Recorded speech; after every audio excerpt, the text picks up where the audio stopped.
Welcome to Business Minus the BS with me, your host, Michael Griffiths. Well, thank you very much for joining me today. I really appreciate it. And I am excited to have you on because I talk a lot on this podcast about, business and all of that good stuff. And I also talk a lot about health.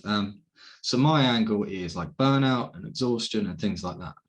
But you obviously deal with the other side of that, the physical side of things. So it's going to be eye-opening for me, our little chat. So as we begin, would you mind telling us all about who you are, what you do, who you do it for, why you do it, that sort of thing, your story, as it were? Okay, cool. Hi, I'm Venard and I run Pain for Ninja. A lot of my work is about solving chronic or long-term muscle or joint pain. Typically the type of pain where if you've tried different other approaches and it hasn't quite hit the mark, or you're basically just sick of having to keep going for maintenance. Because me and you, we both know of someone who's seen a particular professional or therapist, and you're going, what the hell's good? You've been seeing them twice a week for the past 6 months. It's like, are you really that, is your case really that complex? Or does someone want an Audi Q7? And a lot of times is that the actual cause of it can really be really simple. And for me, it's to be able to find it and solve it so that people can get on with their life. Excellent. Well, thank you for that.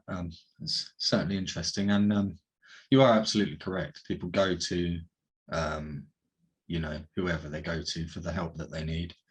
And it just drags on forever. I mean, I've been through that myself. So it's a horrendous journey to go on as well. And when you get to the end and you're still in the same position, it's so frustrating. And you don't feel like you've spent your time properly. You've just wasted it. And I would imagine the professional in there also feels a bit like they've wasted everybody's time too, because if it's not working, what they're doing is not working, then they're not putting their skill set to use properly. And that must be frustrating for them as well, because they're fairly confined within the realms of what they do. So it's good that people like you are around to fill the gaps and make those corrections and give people the help that they actually need, which is great. Yeah. So I assume you deal with a lot of people that work in offices and things like that. And obviously I deal with people in the entrepreneurial world, business owners and stuff. So there is a lot of sitting in a chair. There's a lot of sitting at the computers hunched over and all of that stuff, especially later in the day when we get tired and we haven't got the energy to sit up straight. We haven't got the energy with all our energies going on what we're doing. We get forgotten in the process. Yep. So in all your time dealing with people, helping them with these problems, applying your magic, as it were, what are the most common pains or injuries that you see from office folk? A lot of the ones that I see would be shoulders and lower back, hip, shoulder related. A lot of times it's mainly down to the working position, and not even the working position, but the time spent in the working position. Yeah. So on that front, if it doesn't get dealt with, if people just ignore it, because let's face it, we are. I'm guilty of that as well. I'm guilty as well. As human beings, we excel at ignoring things and just absorbing the pain and moving on. And where does that lead? Worst case scenario, where does that lead a person? That's quite a big effect. Even though, like, most of the cases that I work with, people kind of think, oh, people see me or see someone like me because there is a very big accident or big trauma that's caused it. A lot of times it's not. It's just down to it's more habit or overuse or compensation. So I call it the boring stuff. So it's like when you hear of someone who's pulled their back, putting their socks on, or brushing the teeth. Unless you're training for like the world's heaviest toothbrushing world championships, most toothbrushes are like this big and less than 50 grams. It's like, it's nothing. But it's down to a lot of mundane, boring, everyday tasks that just keeps piling up. And then eventually it just happens to be brushing your teeth that's triggered it. It could be having a glass of orange juice for it. Well, I know that one myself, actually, because when I had a stroke a couple of years ago now, I was left with weakness on the right side, which is, I'm sure you can imagine, not the most pleasant experience. And I, as a result, I walk with a stick. My right leg doesn't always do what I want it to do. And I ended up overcompensating, and that changed the way I walk, which actually then created other aches and pains as if I didn't have enough at that time. And it made everything much harder. Even like sitting down and sitting up straight, maintaining good posture became actually a difficult thing to do. It was once upon a time the relatively natural position. I was quite sporty in my youth, so I'm fairly aware of my body. So I've always been pretty good at maintaining my posture. And then after the stroke, because of the compensation, like I think it was my left side strengthening while my right side was weakening, and it ended up I was just skew-if and I couldn't actually sit up straight or anything like that. Really basic stuff that I couldn't do. And I tried to do some work to correct that. I had physio first, and to be fair to them, they were excellent. They really were good, but there's only so much that they can do within the realms of, you know, what the NHS and so on tells them they can do. So at the end of my 6 sessions of physiotherapy, I was in exactly the same position, except I'd had a day off work every week for the last 6 weeks. So I was in the same amount of pain, but, you know, financially was feeling the strain of it and whatnot. So that was frustrating. That adds to the frustration of not being able to correct the problem. And I actually did some work with a chap who does Tai Chi, and he helped me to fix my posture and the way I walk, so that I can maintain good posture. And it was really, really simple, gentle, easy exercises that I had to do every day, which added, you know, increased over time. But they were really simple things. There was no, you know, ridiculous poses or whatever, anything like that. It was just simple things.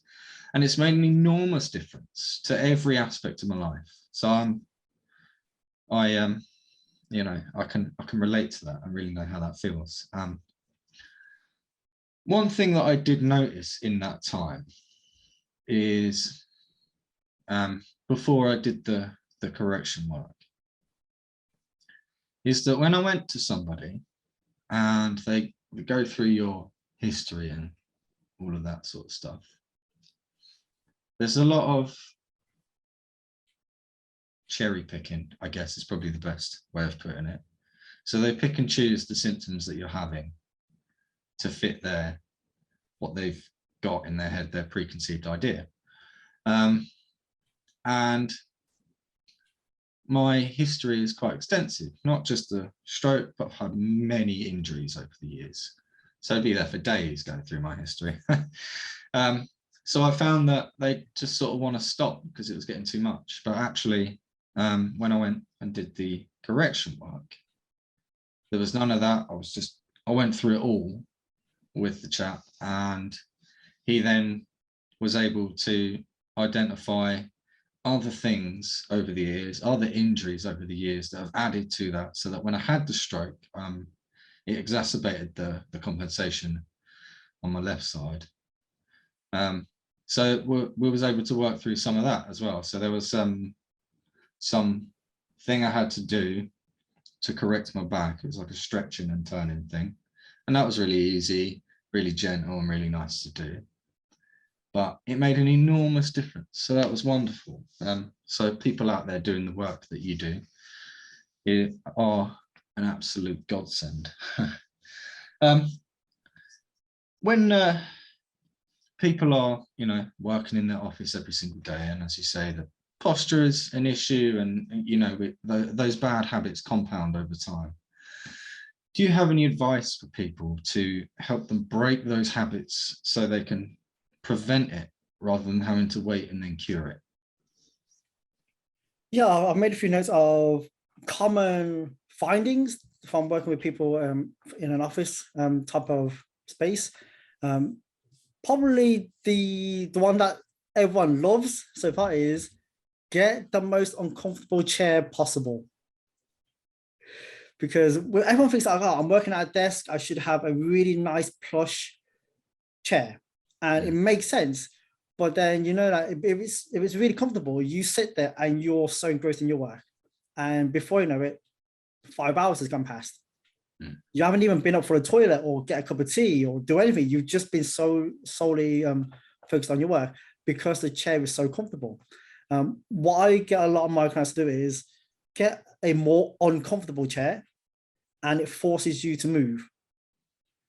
And because it forces you to move, because when you're comfortable, you end up going, a Facebook notification, you check it. And before you know it, you spent half an hour on Facebook. Or you go out, someone sent me this link to a YouTube video. And then before you know it, you've gone on to like listening to your favorite playlist, or you basically get distracted. If you get a uncomfortable chair, there is no time for it, because you know that your time span in that position is going to be, if it's a few minutes tops, you've got to be as productive as you can in those few minutes before you have to fidget, before you have to move. So you can either go for, like I said, uncomfortable chair, or you can actually go for a standing desk or a normal chair. It's fine. But you move from sitting to standing to kneeling on one knee, to sitting on the floor cross-legged, to lying on the couch on your side, on the floor, feet in front of you, feet to the side. Try different positions so that when you do feel like the urge to fidget or get distracted, it will pull you away from it and keep that productivity going. Excellent. So the uncomfortable chair thing, that's something that actually I've seen a few people recommend over the years, and church, of all places, takes a similar approach to stop people falling asleep. They make the pews really uncomfortable for that very purpose, for those long and drawn out, whatever they actually do. I'm not a religious man, so whatever they actually do in those sermons, it serves its purpose. Yeah.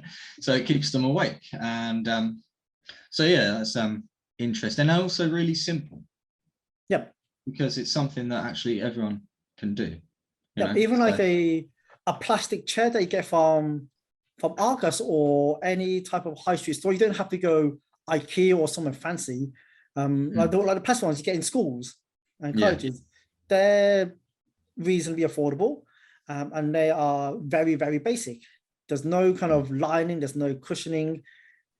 It's the kind of the in-between between a wooden kind of old school chair and that fancy executive leather chair that people aspire to getting.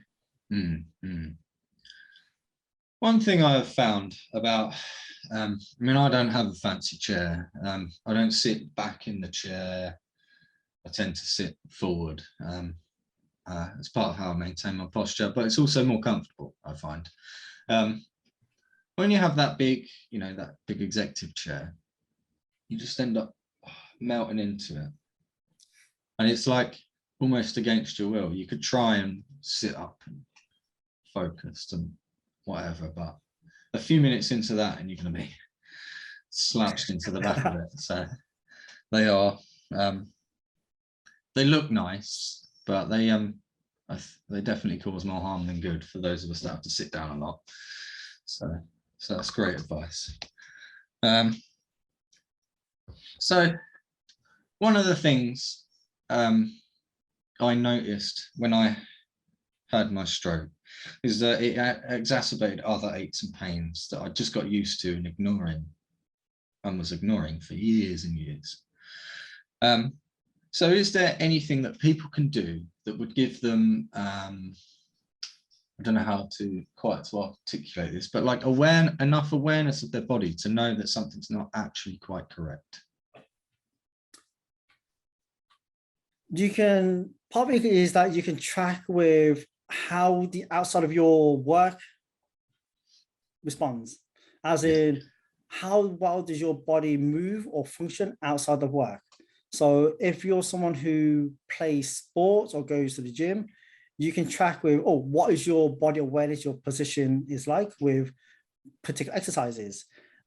If you have young kids running around, you can even use that as a marker of bending over to pick up the toys or the clothes. That could be a marker of, okay, oh, my back's a little bit twingy. That's not really something that's really happened before. You can even use that. Okay, cool. Back's a bit twingy. What do I need to do to rectify it? So there's always going to be a little markers. Even in the kitchen, you could be reaching up to get the pans or reaching across to get the cutlery. That could be your marker with, oh, shoulder's a bit tight there. You can use that as a marker. So there are always everyday activities that you can use to mark, kind of benchmark it. I prefer to use that because it's relative to you and your lifestyle. There's no point in me saying, yes, go to the gym, get out these weights or get this certain area and do these exercises when you may not want to go to the gym or you don't like the gym or, oh, we've frozen. Oh, it froze for a moment there. Yeah, sorry. So we were up to might not like the gym. Not going to say go to the gym and do these exercises because it wasn't going to fit your lifestyle. Is where we got to, and then it froze. So yeah, I'm always a fan of using activities that someone likes to do or someone that does every day. Use that as your benchmark.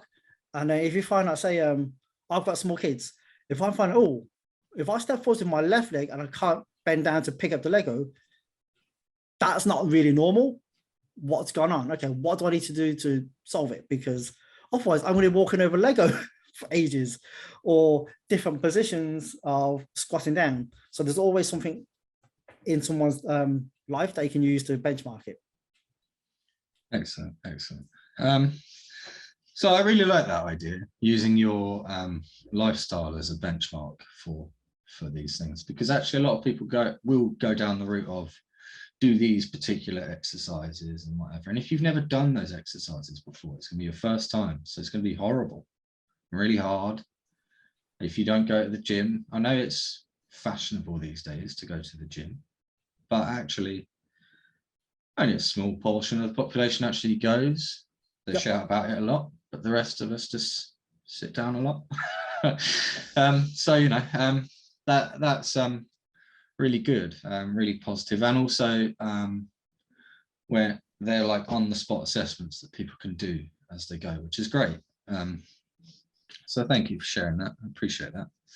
What I do find is a lot of people that go to gym, most of them don't really care. So it doesn't matter what you wear or what exercise you're doing or what level of fitness you're at. Most people don't care. They just focus, they're just working on themselves. But as human beings, we do kind of think, oh, what does she think of me? What does he think of me? And having to get the latest trainers or the latest gym shorts and all the stuff to make it look like you've got an idea. But most people, they just focus on, okay, here's my workout. I'm just going to do it. I'm going to head out. Only a very small percentage. They're the ones that are going to be a little bit more discerning and just kind of people watching. But that's really, really rare. And you'll be surprised that a lot of people that do go to gym, they're actually really nice people. Like if you need help with a certain lift, or you're thinking, I'm not sure of how to do this shoulder exercise, for example, and you see one of the trainers, one of the guys or one of the girls doing it, and they look like that they're doing it well. If you approach them, most of the time they're really happy to help out because they're in the same boat as you. You're both there to improve yourself. Yeah. Oh no, absolutely. I used to, in my youth, I used to be quite the regular gym goer. And the people I used to train with, they're all bodybuilders. I'm clearly not, but they used to help me and stuff. But they are the meanest looking dudes you'll ever see. They're big, they're bald, covered in tattoos, but they are the nicest human beings on the face of the earth. They really are like kittens. And when you go into the gym with people like that, they are the most helpful and encouraging and just, you know, loving people to be around. And it's a wonderful thing. We do create a lot of stigma because we feel a certain way about ourselves. And especially if you've got an injury, like for me, if I was going to step into a gym now, I would be anxious about it. Even though logically I know that people actually, you're all there for the same reason, and people are there to cheer you on and encourage you or just ignore you, neither of which is bad. I would still feel like people are looking at me hobbling around on one leg or whatever, you know, and would think I'm silly, even though they don't. They would look at me and go, well done, good for you. You know, that's just the way it is. But no, we do build up that stigma. So on that note, with the stigma, do you get many people that come to you that have put it off for a long time just because they don't want to tell anyone about their injury, their pain, the problems it's causing them? Yeah, I had one particular case, this was a few years ago, where he was suffering with sciatica, double sciatica, so basically a pain in the ass on both sides. Yeah. And he was doing it, he was suffering, and he was trying to muscle through it. And he was quite an old school type of gentleman, where he would take painkillers at an absolute necessary. Other than that, if he could grit his teeth and like grind through the day, he would do it. Yeah. And it got to a point where it was, he didn't quite notice it as much, but his family noticed it, where it was affecting his family time. So he wasn't able to spend weekends with his family, his daughters, his sons, his grandkids, and even go for long walks and potting around, doing the gardening. And it got to a point where his wife and his daughter, I don't know, I feel like they probably kidnapped him. They basically bundled him up into a car. They obviously messaged me first to make sure that I had availability. Drove to the clinic, and then they just dumped him on my doorstep and said, sort him out, we'll be here. And it can get to a point where for some people, it's that push that they need.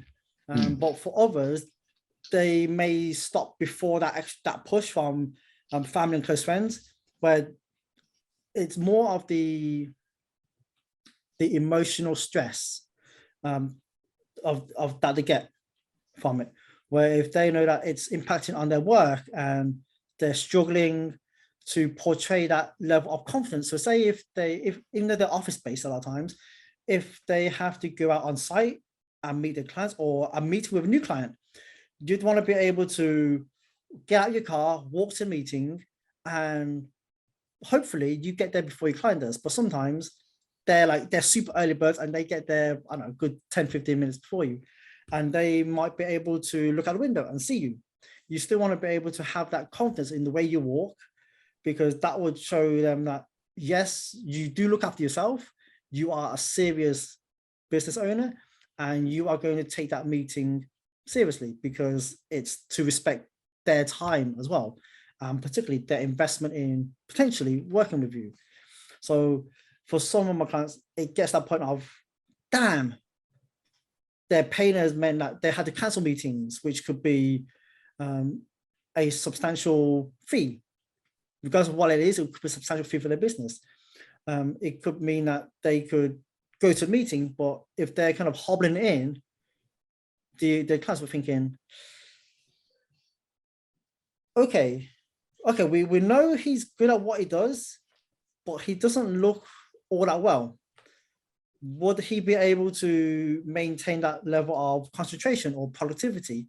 Would they have time off and have to postpone or delay the project? And people would have these thoughts, and unfortunately in businesses that it's ruthless. People want things yesterday and want it to the highest standard. So being able to be in less or no physical pain allows the individual to have that confidence in the way they move, and also no brain fog. Like when you're suffering, your brain gets a little bit cloudy and you can only think of one thing at a time. If you don't have that, then you can be like literally on the ball with every second of that conversation, and before you know it, you've bagged that contract. Excellent. So you mentioned in there about driving. So I just wanted to ask you about that. Now, I don't personally drive, no interest in spending my life stuck in traffic, but obviously lots of people do. Millions of people, in fact, do. So as a business owner, I tend to spend a lot of time behind the wheel. So I use public transport, trains and stuff, so I can get up and walk around and stuff, which isn't available to you as you are driving a car. So is there anything people can do, whether it be before they get in the car or while they're driving or anything like that, that can help them to prevent from getting those injuries and those aches and those pains from, you know, being in the car all the time? I generally don't like to advise anything that people can do during driving, because I'd rather have people fully focused. Even if it's like a 4-hour drive, I'd still rather you have 4 hours sitting like frozen, like super still, and be able to concentrate and be safe. Your people safety is going to be my main concern. But beforehand, or if you have like a service stop, get out, have a walk. Or before, or when you get to a destination, there are certain movements that I like to do just to get things working much better. One thing is the waiter hold. So you can, this one is, got it. You can grab like a bottle of water. So this is a like ½ liter. Nice and small, and it's manageable for popping in the car. You can simply just hold it up. So it's aim for arm next to your ear. You can see you are making a straight line of the body. Okay? By having this position, my chest has to lift up. So essentially, I'm letting my spine follow my shoulder. Whereas when we're driving, we kind of get into that slump position. And if I have my arm up, if you look at the line, it's not straight, which is going to create a lot of stress on my shoulder muscles. So if I'm thinking, get the muscle to the ceiling, so you can see as my arm comes up, let me just move back a little bit. So from there, as I pull my arm up, you can see my chest is opening up, which gives you that elongated spine. And you can even hold it. You can just hold it for time, which helps to strengthen the shoulder muscles and the smaller rotator cuff muscles, just to build up that little bit of more endurance to get the shoulders set in. Excellent, excellent. Okay, thank you for that. So another question I'd like to ask is, do you follow your own advice? Because as a service provider, and I know this myself, as a service provider, we have all the goods, you know, do this, it will help you, benefit you, and so on. All right. We spend our lives telling people, do these things, they will help you improve your life and so on. But do you make sure that you do them yourself as well? Because it's really common not to. For me is, I have to, and I also want to, because I've been in the position where I've seen, when I used to be injured, when I used to see certain professionals and therapists, and I look at that and I'm thinking, I'm in a better shape than you. I move better than you. And I want to walk out the door. Because for me, when I'm looking to see someone, I expect them to be further along the journey than I am. Yeah. So they don't have to be kind of world class, but as long as they're a little bit more head on thinking, yeah, that's what I want to get to. Just like personal trainers. You get personal trainers that are in beach body shape all year round. And then you get some that are like your bodybuilding friends. They are stage ready, super lean all year round.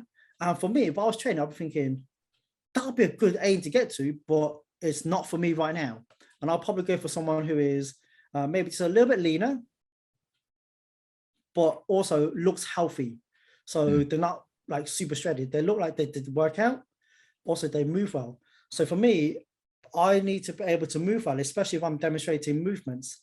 And with each of my clients, with each of the sessions, even though I have no idea of what they're working with me with, I still don't know what particular route we take in that session until we've done the assessment. So I need to make sure my body is able to move in different positions and be able to handle those particular positions and get in and out of them. Excellent, excellent. Well, that's reassuring, as it is. As a business owner, it's so easy to get caught up in I've got all these things to do. So you go and do your superstar thing and you go and help all the people. And then at the end of it, it's just like, oh, I'm done now. And then it's so easy to end up not maintaining the discipline to actually drink your own Kool-Aid, as they say. Yeah. So that's really good. And it also sets a great example for your clients too, which is brilliant. What I like to do for me personally is I like to have things in different levels. So if things are going like super duper great and I've got all the time in the world and everything is like the ideal world and I have all this time I could train, then I would have a certain level of movements, a certain number of movements that I would do and it'll be great. But then if things are a little bit busier and maybe the kids are having a restless night, I would have a slightly lower level where I strip things back a little bit more. And I keep going down until at its most foundational level, it comes down to maybe 2 or 3 movements, could be stretches or activations, that as long as I do them, everything just keeps ticking forwards. So it depends on what particular energy levels I've got. So if it's like a massively busy day in clinic, and then I've had to take my kids training, and then I don't know, the past 2 or 3 nights, one of them they're teething and they're not sleeping well, and my sleep is pretty much non-existent. I know if I just hit that level 1, the foundation, everything is good. So having things in different tiers just makes things a little bit more manageable. I'm thinking, damn it, I haven't got any sleep. Teething, work is busy, home is busy, and having to find at 40 minutes, that hour and a half to do all that, it can't work. Someone's going to break. Whereas if you have different levels, you can pick and choose where you are during that day. Excellent, excellent. I actually teach a similar thing, but in a business context. Or go through it with my clients, my one-to-one clients. So we figure out what the minimum effective dose for business stuff is. But the principle's the same. So you figure out what your bare minimum is, and then you can maintain that every day. And there's always the opportunity to do more. But you have that base level, that minimum effective dose, so that you can, on those days where it's just getting away from you, you have that like, I've done the important stuff. I've had a good day. Even if it doesn't feel like it, I've had a good day.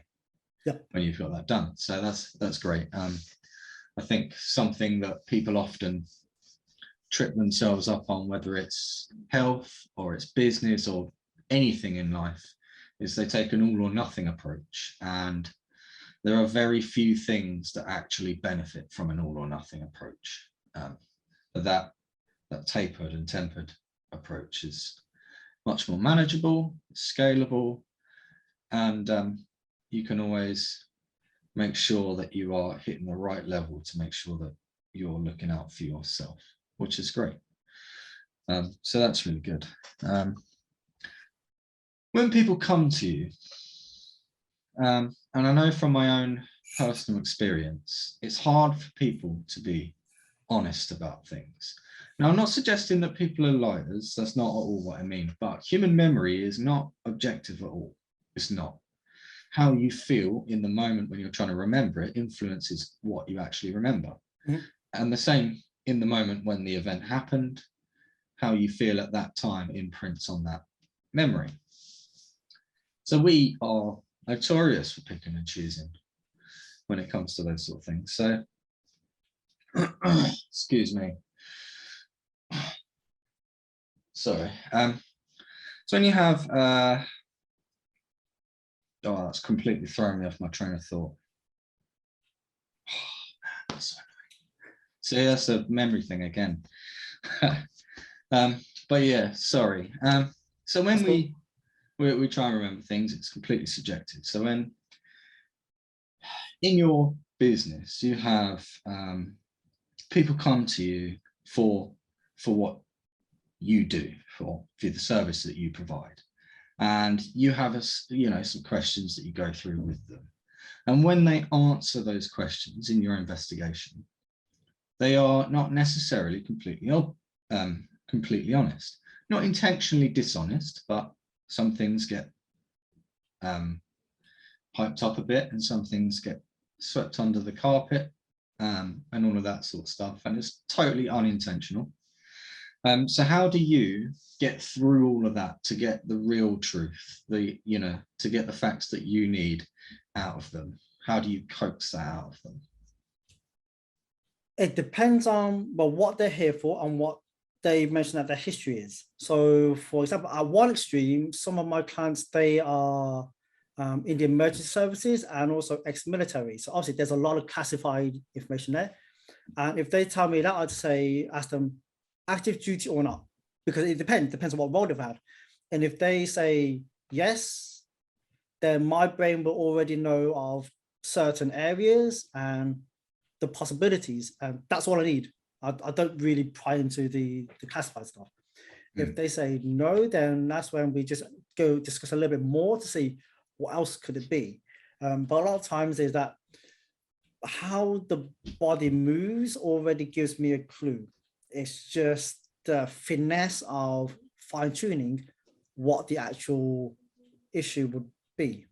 For one instance is I had a past client where she saw quite a lot of different therapists. So ranging from massage, physio, acupuncture, she tried a lot. And very much she had pain from her neck, shoulder, hip, lower back, knees on the one half of her body for about 25 years, over 25 years. Even had a team GB, Olympic team sports physio, working with them. And I was thinking, could it be something that's really complex? If you've had all these really great people, is it something that's majorly complex? Is it out of my range? And then we just explore the history just a little bit more, as much as she was happy to share. And then we just talk a bit more, and she started to relax and open a bit more. And then she goes, holy shit, I got hit by a car when I was 17. I was like, okay. So we looked a bit more about that particular event. And we found out that it was how she moves her eyes that affects the pain and the control of the muscles of her body. That was what we treated. So all that pain from the one half of the body came down to 2 eye muscles that we had to treat. And it was all linked to that car accident when she was 17, which is really, really cool, because over 25 years of pain, like the financial suffering, the social suffering, or the emotional stress that comes with it, it was all down to 2 arm muscles which we cleared up, and it took about 2 or 3 sessions to wrap it all up, and yeah, all good. Excellent. Well, that's really interesting, because you get the pain, you have a pain, and it feels like, my arm hurts, so it must be my arm. But then the cause of the pain ends up being something that feels, to those of us that aren't trained on human anatomy and whatnot, feels like it's completely disconnected. So that's really interesting. You also mentioned in that that the lady had lots of different types of therapy. So I just wanted to ask on that, not specific to her, but I mean in general. When people come to you and they say, I've had this therapy, that therapy, and the other, and all these other things, does that end up, is it common for that to end up making those injuries worse because they're all trying to treat a different thing and none of them are quite on the money? Some cases it can. So for a lot of these individuals, it makes them a bit more wary of anything new. And that awareness can become reluctance. So they're booking to see someone because they've been told to, or because they feel like they should, but because they've already had so many kind of failed promises and stuff that's not being delivered, that they're already resistant to the change. The guard's already up. So there's that element to manage. And then with the physical element is that a lot of the times is that when there is a pain, there's usually the weakness. So the weakness and the tightness and the pain is like it's like a free package deal. It all comes in one.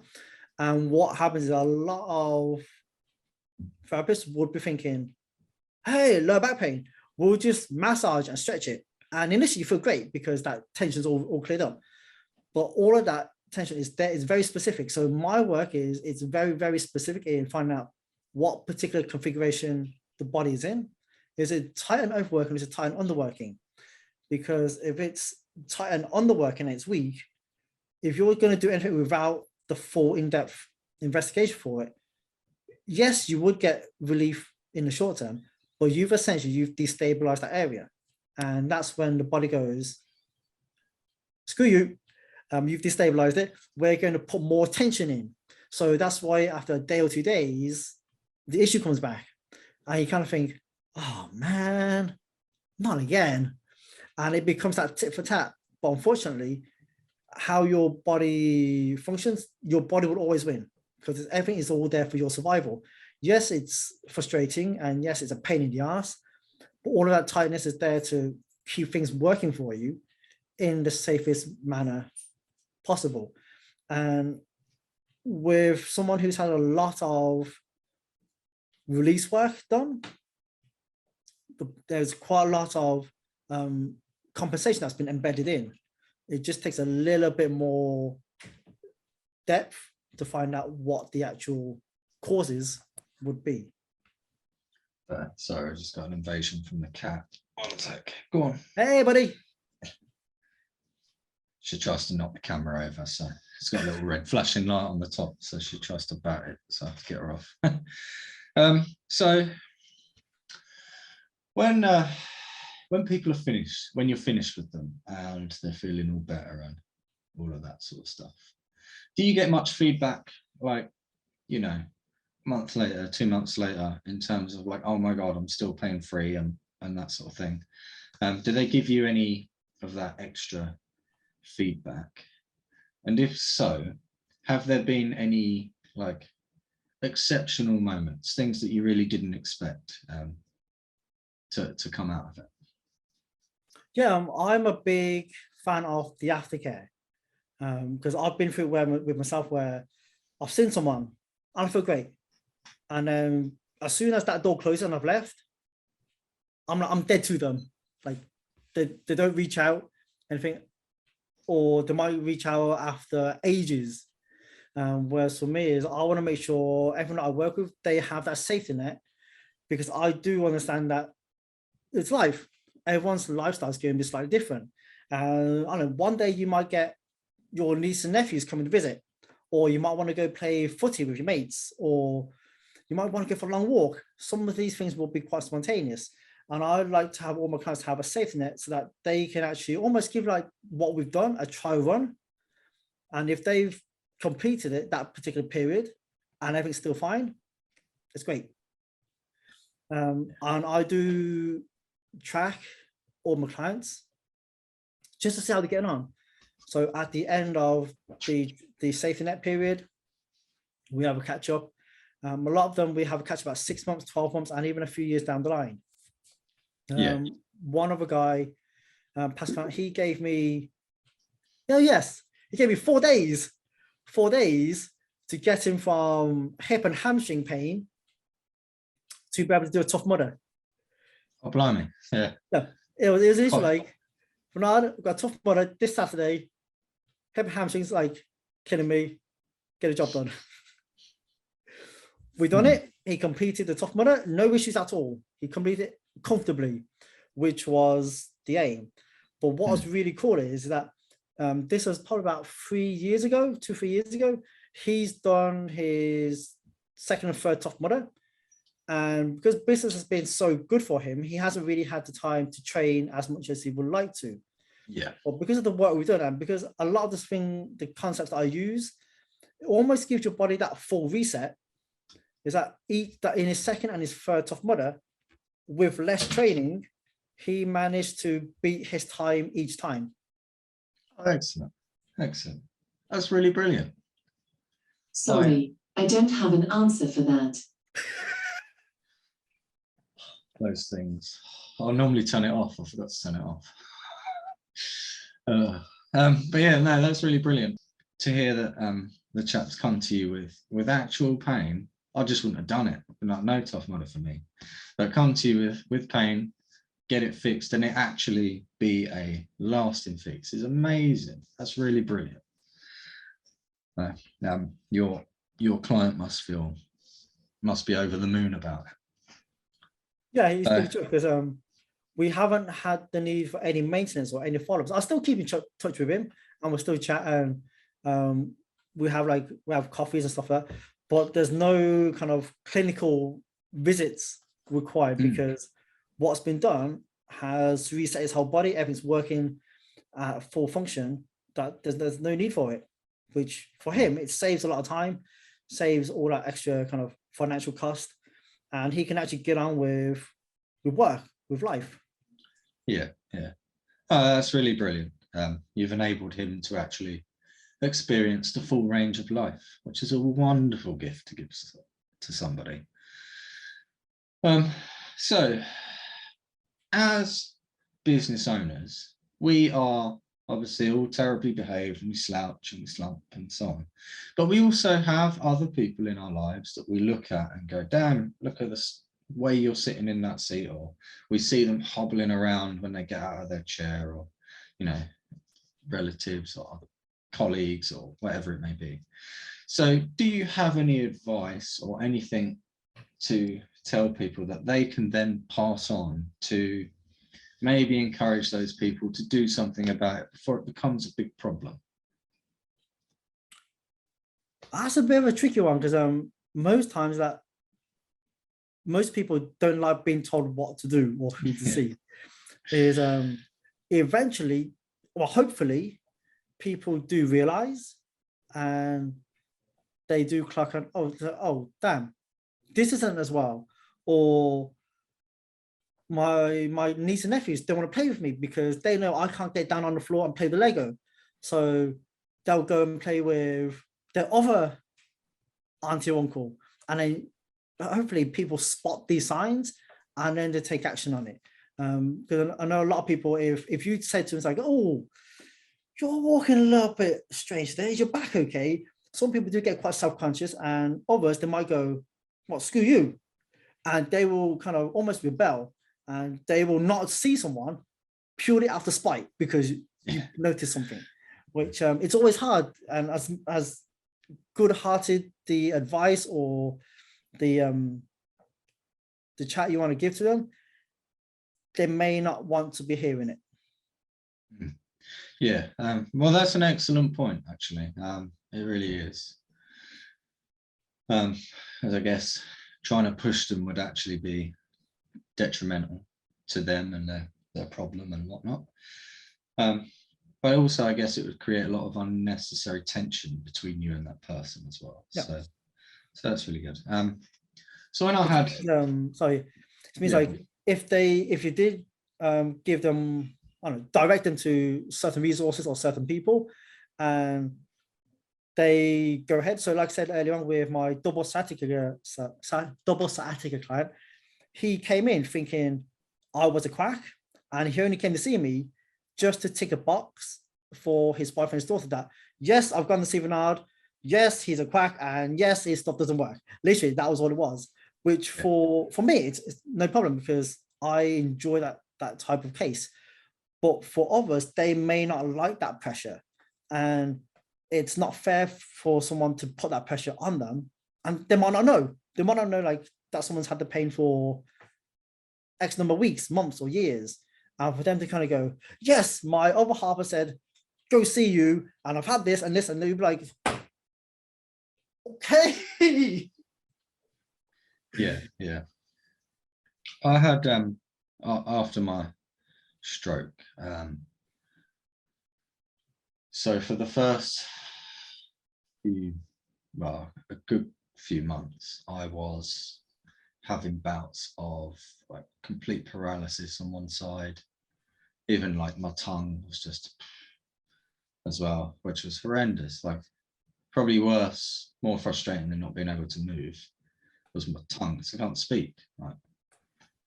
And I am quite stubborn, to say the least, as I think most of us are. And my partner, she was obviously worried, and she was constantly on my back about go and see someone, do something about it, get it fixed.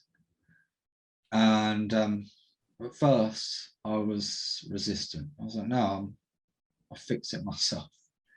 I don't know why I thought I could fix it myself. I just decided that was going to be Dr. the Google, case. Dr. YouTube. yeah.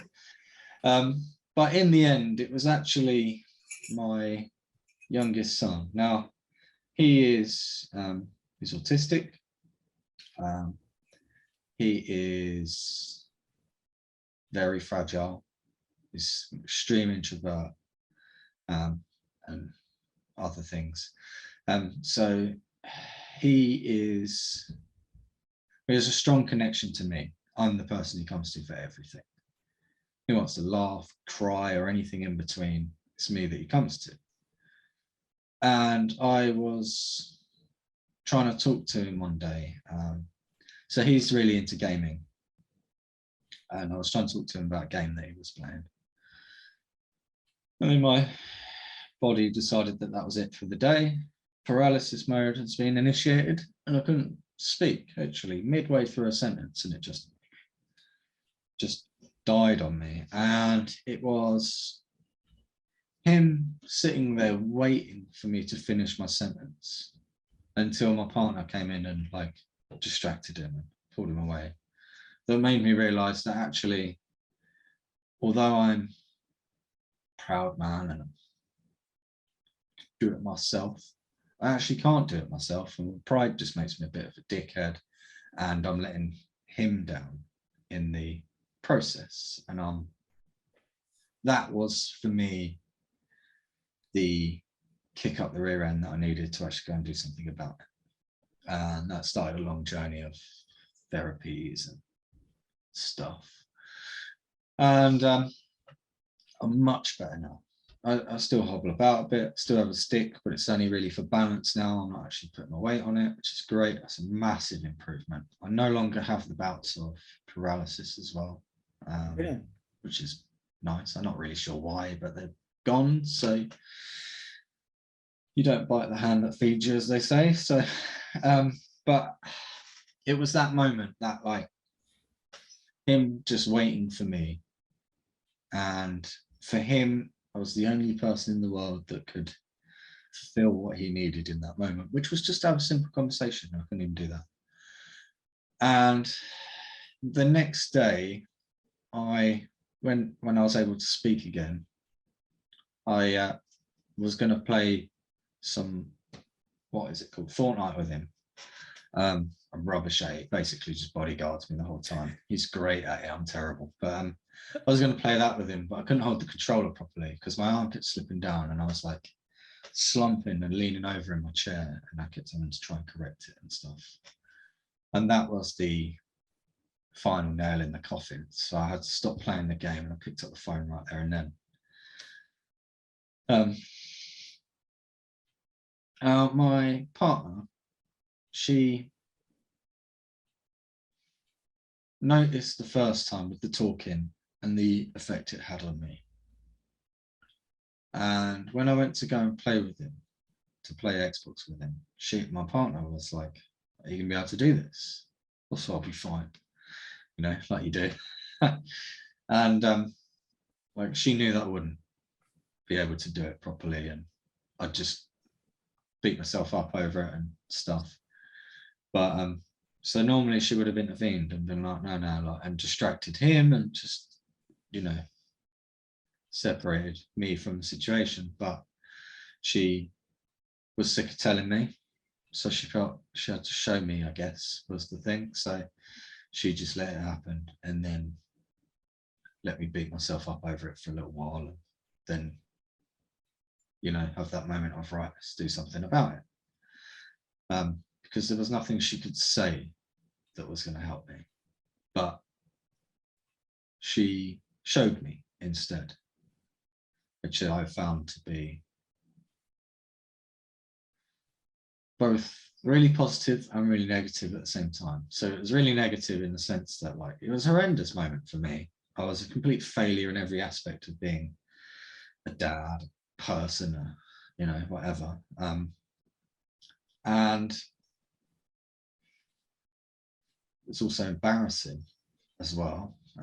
But it was also really positive, because if she'd have intervened on that day, I'd probably still be in that position now, because I'd have just got used to, like, dropping out, which is no good for me, and it's no good for my son, and so on. So having it showed to me through the lens of my own pain was the motivating thing for me. Well, I understand everybody's different. I imagine that would probably be quite a useful thing for people, especially people like me who need that, like, you got to see it, you got to feel it, you got to experience it to then listen to it. So I guess some of us just like to learn our lessons the hard way, but having it showed to me was the thing that really helped. Now I have a friend. Now he had an injury. It was a weightlifting injury. It's a shoulder injury, and his wife just every day when he got up in the morning, she'd put her hand on his shoulder as if to just sort of gently rest it on his shoulder, but she would just apply a little bit of pressure. And she stood the other side, the side that was fine, she was totally gentle. So she made it feel like, well, she made it appear like she was doing the same either side, but actually she was putting much more pressure on his, not a lot of pressure, but just enough for him to feel that injury. And one day they were sitting at the breakfast, he was sitting at the breakfast table, and she was pottering around. She put her hand on his shoulder, and he went, "Ooh," and she said, "Oh, I think you should probably go see someone." And he was like, "Yeah, I think you're right." So that gentle, like, showing them, showing him really did make the big difference. And she never then had to actually say, like, you can't do this, or this is a struggle for you, or whatever. She never had to point anything out to him verbally. She just allowed him to do it. And then was that last, like, "Oh, well, maybe you should see someone." And it was so, like, off the cuff and, like, nonchalant as well. So it wasn't even like she made a thing out of it. So it was just so natural. And he did it. And he didn't even feel like his wife had pushed him into it, even though she had gently pushed him into it. So I guess that's probably quite a common thing when partners intervene, and whatnot. So have you had any, obviously you mentioned about the chap, the person that was taken by their family and dumped on your doorstep, as it were. Do you have many like that? That's actually quite rare. Most of my cases would have been the individual, they realized, they thought, okay, damn, I got to get this done because it impacts home or business, or like relationships. And I realized that there's much bigger things in the life and in the world than kind of sitting there and all that pride stopping them from doing it. Pride is such a ridiculous thing. I mean, it is a necessary part of the human psyche. Absolutely is. That's where confidence lives and all of that. But we get really silly with it and abuse it. On the surface, pride should be a good thing. And for the most part, it is. We're proud of the work we do. We're proud of the impact we have on people and so on. But then that same feeling, we turn it inwards and say, instead of, I'm proud of this thing, it's, I'm too proud to do anything about this thing.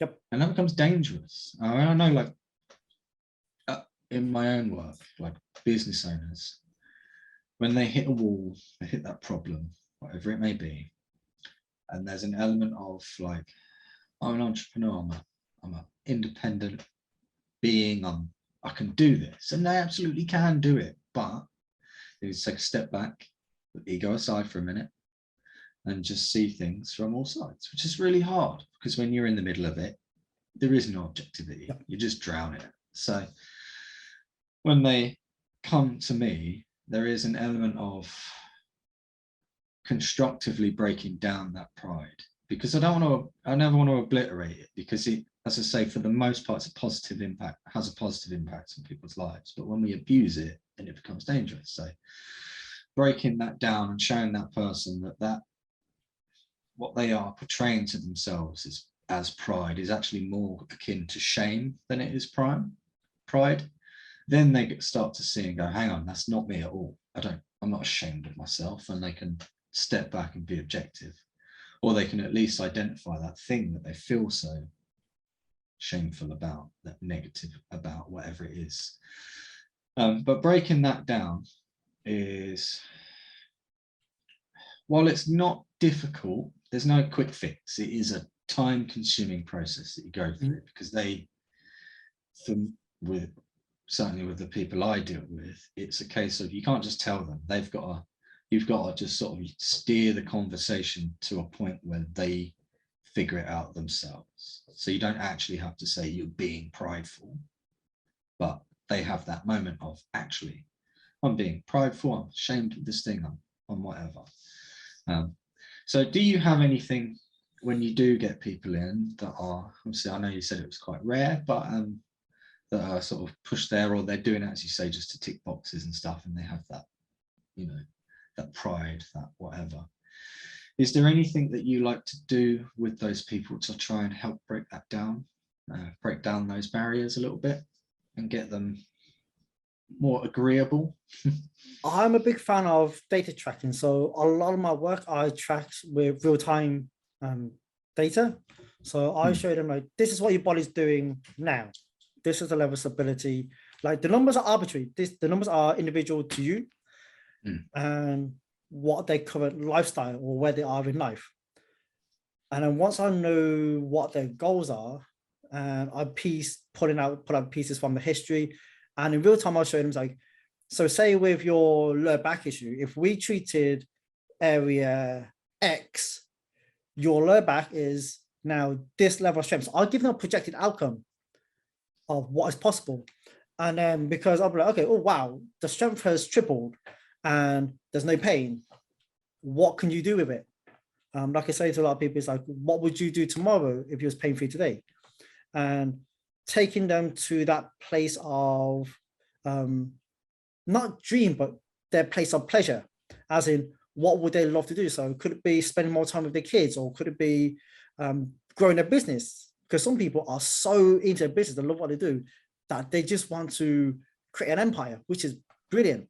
And so allow them to have a glimpse of what their goals and their dreams would be, and for them to know that it's possible. And once they go, wow, okay, this is all possible, let's do it. Excellent. I too am a big fan of data. It removes the emotional context, it removes the ambiguity, and it makes everything specific and precise. And I guess I just really like specific and precise, but it does make, having that extra data does make everything so much easier. So I'm quite aware of time, you're a busy man and whatnot. So before we go, is there anything that you'd like to share with people, whether it be a tip or story or whatever it may be, anything that you would like to share with people and get out into the world? Like I mentioned earlier, just to recap, is get a uncomfortable chair. Just because, yes, it's unsexy, it's really boring, and no one likes to do the prehab stuff, because if you're not injured, if you're not in pain, why bother with it? but it just means not only like does it mean like you save time and the financial cost of seeing a specialist for it, but it also means for your business is that you're playing the long game. And I'm sure you talk about it with your clients, is play the long game. If you can maintain that level of energy, that momentum, yes, there will be like little peaks and dips. It's part of work life and being an entrepreneur and business owner.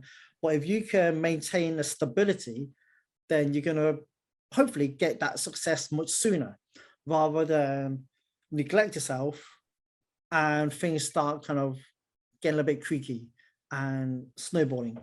So yeah, get in an uncomfortable chair. That'll be my first tip.